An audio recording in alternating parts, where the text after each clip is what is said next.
Hello. Nice one. Hi, Lee. How are you? You okay? Yeah, I'm good, Vice Grace. How are you?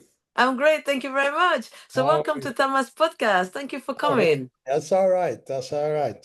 Good to All see right.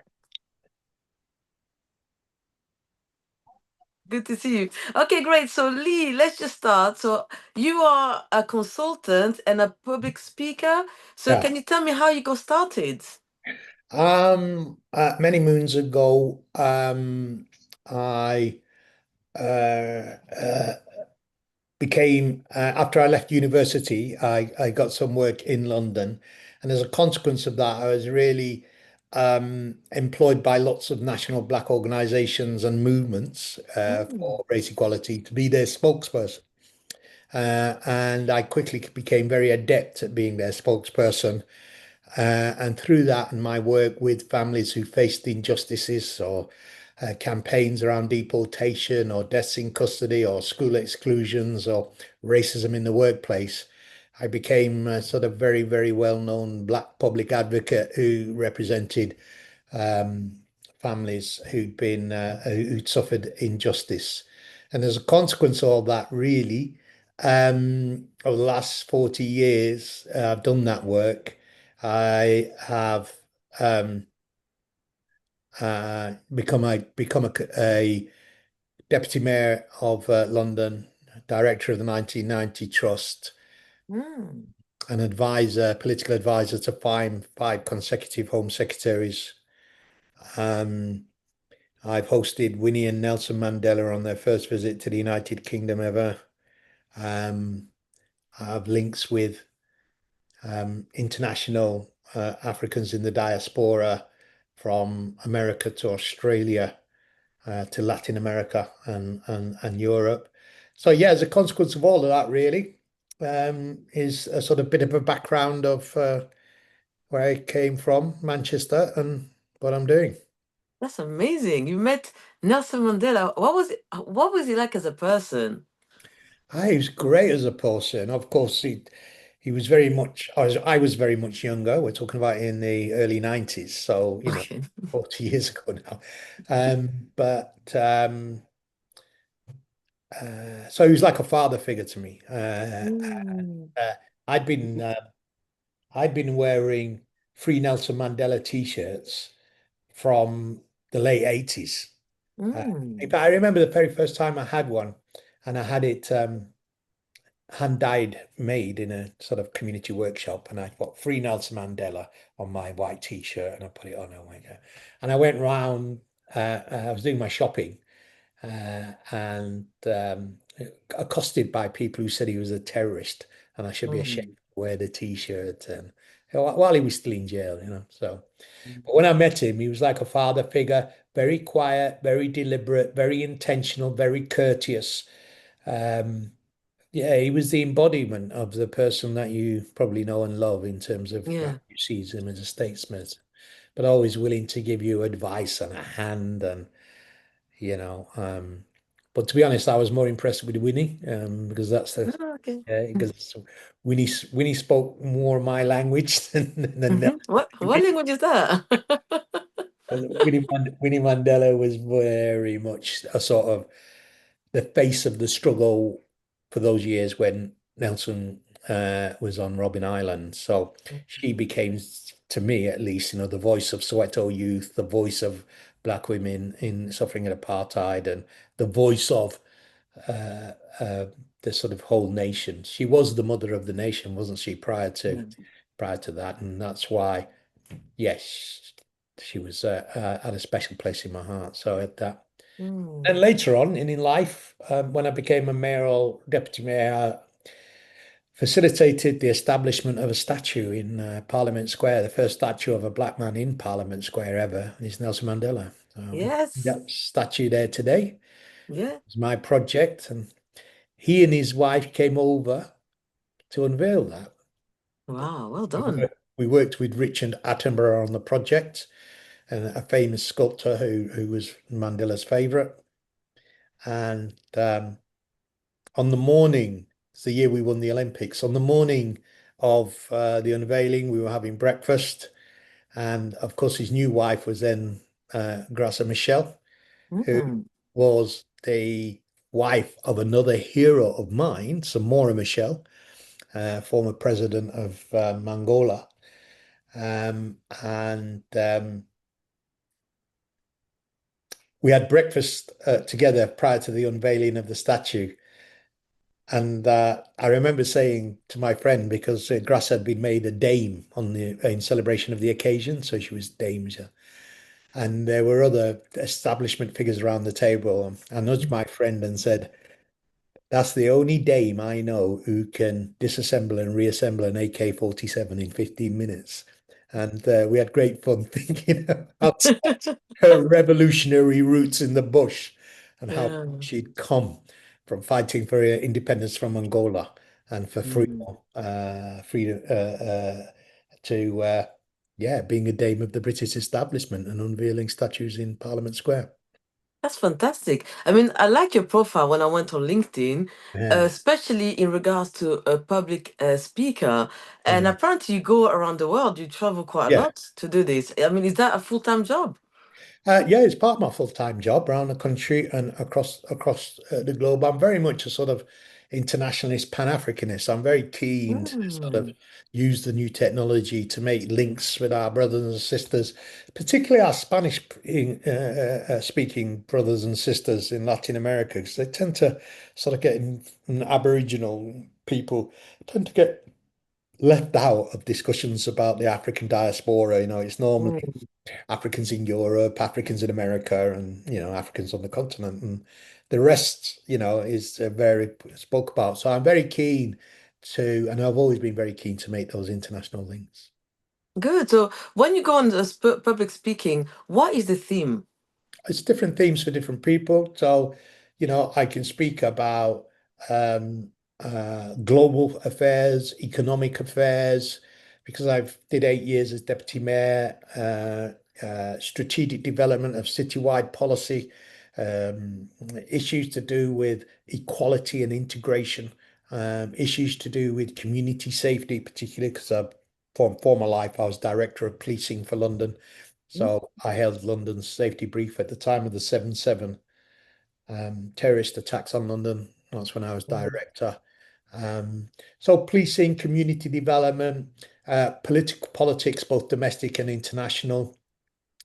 Um, and I'm a keen gardener. I've got my own allotment, so grow my own That's fun. my own food. So yeah, keep very busy. So that's yeah, you seem like a very busy person. I'm never gonna ask your age because I feel like you can go on forever, for real. Like no excuse for young people because the podcast I'm doing is really Yeah. to inspire young people, to Right. hopefully, to be in your shoes, like to achieve what you've Yeah. achieved. So deputy mayor, tell me how did that happen? What? When you became a deputy mayor? Yeah, well, I've been working with Ken Livingstone for a number of years. There's very few MPs that an activist can call the dead in the middle of the night to say, can you come to a police station because our brother or sister is badly injured in there, and they would come. But Ken Okay. Livingstone, Jeremy Corbyn, and MPs like that of the left in the 80s were all the more than willing to do that. And so Ken and I had a 25-year working relationship before he stood as an independent candidate for the mayoral election. I worked Okay. with him in 2000 to get him elected, and then I went into City Hall with him as a senior political advisor, deputy mayor for London, and policing director and director for equalities in London in 2000, and I stayed there till 2008. So Okay. that's it was our prior relationship that we'd had for many years that resulted in me being a member of his team. But one of the things I wanted to say to your audience is young Yeah. people in relation to my own journey. 30 years before that, I was sitting in a cell in Strange Ways prison, having been imprisoned as a teenager. So I just want to Really? indicate the distance traveled over that 30-year period. 30 years later, having sat in uh, hot a prison cell in an old Victorian prison, Strange Ways, Manchester. Why? Well, because the police back then were not just racist, but openly fascist, and Oh. laws were discriminatory. And I fought back against that oppression, and so was jailed for fighting with police officers. So, but it's often good to reflect that I started there. Mm. I came out of prison and took a degree. Mm, I understood this, I need to escape the trap that they've set for young black men in this country to provoke us. And when we react, they send us to prison. And many years later, I'm having breakfast with Mandela and flying around the world as Deputy Mayor for London. So I just want to say to you, it doesn't matter where you start.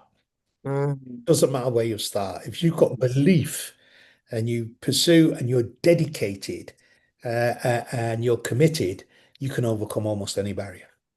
That's true. And what do you think about Britain today? Do you think there's more equality? Do you think it's better from back in the days, like in the 90s? What do you No, think? no. Okay. I was growing up, my university education was free. So I Mm-hmm. had a student loan. You could get a council flat or house, depending on your situation, within 12 weeks. Mm-hmm. Yeah. Um, you know, the NHS service was better than it was today.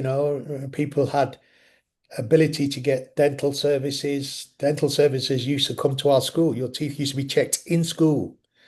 Um, uh, and, and so particularly coming out of prison, if I hadn't had that support and opportunity, because my family was very poor, if I hadn't had that chance and opportunity, I couldn't have gone to university. So it's a consequence of those kinds of progressive policies. And today there is less social mobility for young Mm. black people today than there was for my generation at their age, which Okay. is absolutely gobsmacking to think there's less. But there is less social mobility. There's more unemployment because obviously when I was young, there was still growth in the economy. Now the economy is on a sort of terminal, decline, and youth unemployment is an adult, particularly black youth and black adult unemployment is going through the roof.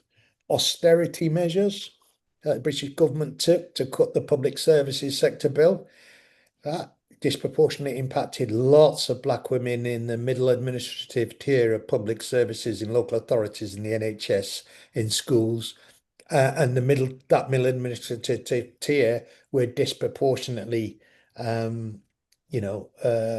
resigned, retired, or made redundant. And so what we've seen now is a big spike in employment. And what's particularly worrying is that black women have traditionally been a big earner of income because they're more qualified and they're more employed than black men. And now Okay. black women have joined black men in these hugely criminally high unemployment numbers, which means that the country's your prospects in this country in terms of being able to afford an education, being able to get good health service, finding somewhere affordable to live, and to get employment, hopefully at the end. I've never been in a worse position since the war.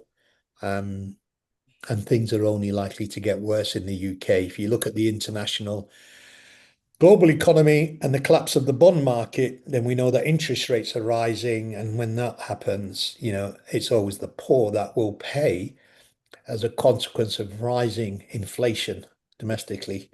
And when we look at the United States and the United Kingdom, um, they have what was used to be called in the 60s and 70s by white professionals, the banana republic economies, ones which were hugely in debt, paying Wow. massive interest rates on their international debt.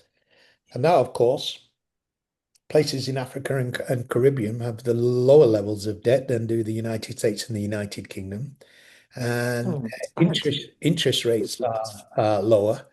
And of course, with the rise of the BRICS nations in the global south, there is now a multipolar world rather than a singular polar. And I say that to say that young black people in the United Kingdom should look at the world as their oyster. because Okay. it's greater opportunities for education to build a family, to get employment, and not to suffer the predations of systemic racism that we're seeing explode all over across the United Kingdom. So it's tough in the United Kingdom. It's going to get tougher. And if you're here, then you should really be looking at international opportunities for education, your personal advancement and employment. Wow. It looks like things are really tough at the moment, especially for young black people. I mean, I've been teaching for quite a while. Let's just say I want to leave the profession. I've seen a lot of things that I don't like what I'm seeing. I've seen a lot of, let's say, some black kids, they can't get away with what the white kids can, which Yeah, I've yeah, seen that a lot. But especially this podcast come from a lot of kids that were asking me, they were like, oh, but miss, you were in filmmaking, you had a bit of journalism, why don't you go back to that and stuff like that? And I said to them, look, it's not that easy, it's not that simple, it's not that straightforward. So I feel like I fit from the naivety a little bit and I say, you know what, let me actually put into perspective what yeah, people have to do to get to those places.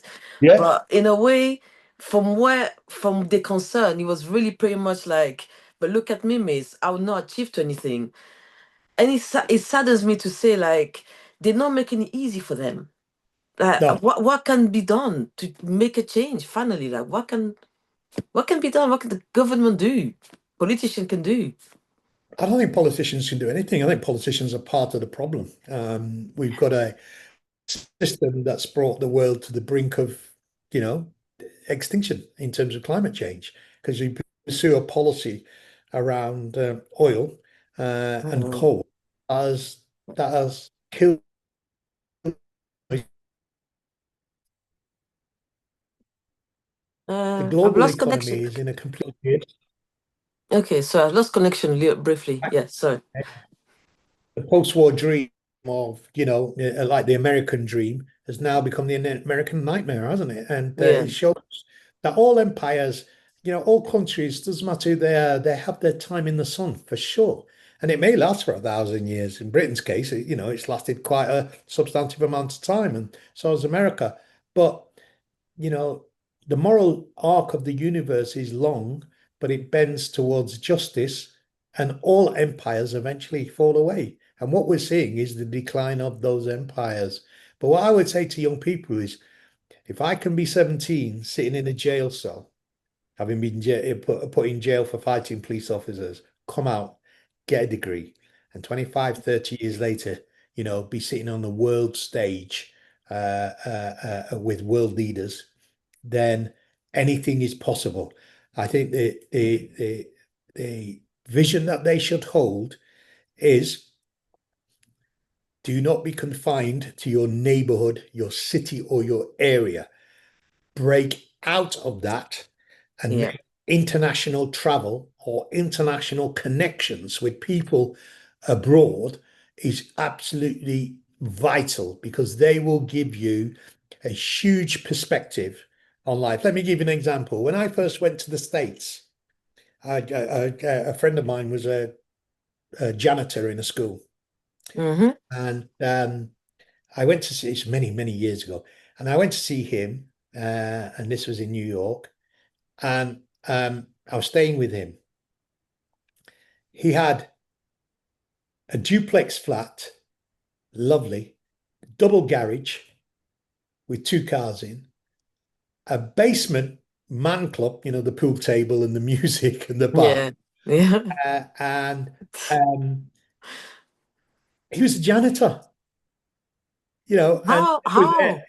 because they pay because back then, in the 80s and everything, he was getting paid really good money for what he was doing. But what it did is mean is, yeah, first of all, it made me reframe janitors getting paid that much money. And secondly, I thought, Yeah, oh, boy, there's lots of opportunity outside of England, London, and the United Kingdom.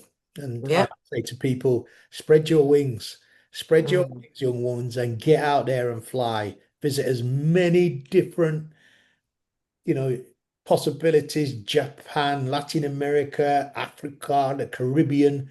There's just so much for you to choose from and a whole Yeah. lifetime of you to enjoy it. So look for opportunities beyond where you are.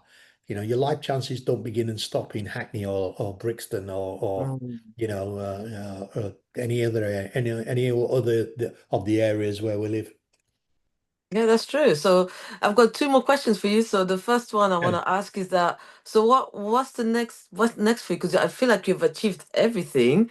What's next for you? I don't know, writing a yeah, book or yeah. I'm writing a book. oh I'm wow. I'm set up a brand new project called the Humanity Project, which is around trying to make the argument that putting people at the center of politics is what we need to be doing, and we need to attack the empathy deficit. I think the internet has just made people a lot more willing to say things that they would never say in person or in public, but are more than happy to put online, and I think that is just degrading everybody's empathy, the extent to which you can see the problems of another through their eyes, whether that's asylum seekers and refugees, or whether that's black women in the Mm, health service or wherever. The decline of empathy is as much as an existential threat as climate catastrophe. And I'm working on this humanity project that puts people back at the center of politics and mm, rejects the sort of anodyne and decrepit 20th century party politics that have brought the world to the brink of extinction. So I'm working with people in the climate change movement. I'm working with mm. people in the cost of living crisis movement. And Oh we've all wow. come together, representing Black and anti-racist communities. We've all come together to say, if we're going to achieve systems change that is likely to be able to save the planet, save people, and save the economy, then black people struggling alone are not going to be able to achieve that. Climate change Mm, people are not going to be able to achieve that struggling alone. In fact, we have to join the dots, come together, and maybe we stand a better chance of doing it. So it's a rejection of party politics. It's a rejection of Westminster first past the post politics. It says that Britain needs a brand new vision for a brand new future, which will be increasingly multicultural. So everything that we see currently about take our country back and flying the flag is just a sort of melancholic, pining for yeah. a colonial system long dead and never to return. The future of Britain is inevitably global and multicultural. Yeah, you're so right. I mean, I like that you have, I feel like you always reinventing yourself. You always Yeah, got things on the pipeline. That's exciting, especially if absolutely. you young people that are going to be watching this. So my Oh, final question for you, and before I ask you that question, I say a big thank you for your time because I know you're a oh, very, very busy person. mm. But what would be your advice for young people on when they leave school? What is the first thing that you think they should do? No, it's been very challenging and very difficult in growing up in Britain, in areas like London.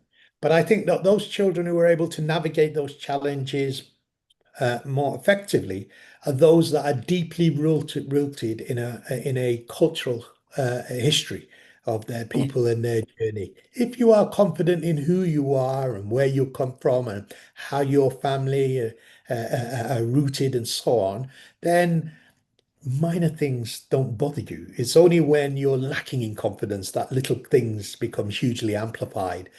And people ask me, given I'm such a forthright advocate for the Black community, how I survive, being unpopular with certain elements in the mainstream media and so on and so forth. I have to say to them, going back to your question, listen, I'm an African of with 10,000 years of African history that I stand on. Mm. Of whom should I be afraid? Of whom should I be intimidated? Yeah, No one. if you know you brought civilization to the world, then and somebody comes up to and says you invented nothing, you can afford to laugh at them. You don't even have to get angry. Yeah. And so what I would say to young people is, of course, education, but make sure you broaden that education to include that you're very clear about the nature of our struggle to be where we are today, that you understand the sacrifices that have been made, in relation to where we are today, and that you are fundamentally aware of the struggle again for justice and equality. And if you've got that kind of grounding with an excellence in education, my oh my, there's no limit to your potential.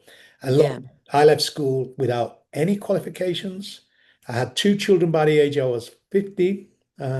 One, my first at 15 and my second at 16. Left school without any qualifications, got into trouble with the police, was expelled from school 5 times, got into trouble with the police, went to jail, came out, and the rest is history. exactly. I mean, look at you. Exactly. So your past does not define Uh, your future, nor your present. no. No, You know, that's amazing. it's your attitude that determines your altitude. Oh, I love that quote. Thank you so much. That's I all. hope to meet you in person one day. So you are based in Manchester, right? Based in London. London. Oh, okay, cool. Oh, Yeah, good yeah, for yeah. me. I'm in Yeah, yeah. London. I'm in Amazing. Brixton. So yeah, do come and see us anytime. Or which school are you teach at? I teach at Charter, but unfortunately, I'm not going to stay there very long. So I'm Oh, already looking for my next step. well, when you get there, think of me and we'll come along and have a chat with your students. And I've got lots of other black professional men and women in my network who do do stuff to inspire young people. So if we can help in any way. Amazing. That's amazing. Thank you. I'll keep in touch definitely for that. Yeah, Inspiring. definitely. Thank you so much. Keep up All the right. amazing work. Take care.